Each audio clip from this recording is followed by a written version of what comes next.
தேனி மாவட்ட காவல் கண்காணிப்பாளர் அலுவலகத்தில் அமைக்கப்பட்டுள்ள அதிநவீன காவல் கட்டுப்பாட்டு அறையை மாவட்ட ஆட்சியர் ரஞ்சித் சிங் திறந்து வைத்தார். தேனி மாவட்ட காவல் கண்காணிப்பாளர் அலுவலகத்தின் 2வது தளத்தில் ஏற்கனவே காவல் கட்டுப்பாடு அறை இயங்கி வருகிறது. தற்போது அந்த கட்டுப்பாட்டு அறை அதிநவீனமயமாக்கப்பட்டுள்ளது. தற்போது கட்டுப்பாட்டு அறையில் புதிதாக நிறுவப்பட்டுள்ள ANPR என்ற மென்பொருள் மூலம் வாகனத்தின் புகைப்படம், வாகன எண்கள் ஆகியவற்றை படம் பிடித்து 6 மாதங்கள் வரை சேமித்து வைக்க முடியும். இதனால் குற்றச்சம்பவத்தில் ஈடுபடுபவர்களை எளிதில் கண்டுபிடிக்க முடியும்.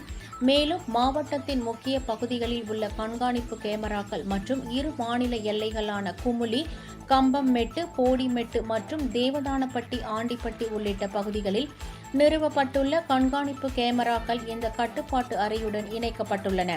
அதிநவீன காவல் கட்டுப்பாட்டு அறையை மாவட்ட ஆட்சியர் ரஞ்சித் சிங் திறந்து வைத்தார். கட்டுப்பாட்டு அறையின் செயல்பாடுகள் குறித்து மாவட்ட காவல் கண்காணிப்பாளர் சிவபிரசாத் விளக்கமளித்தார்.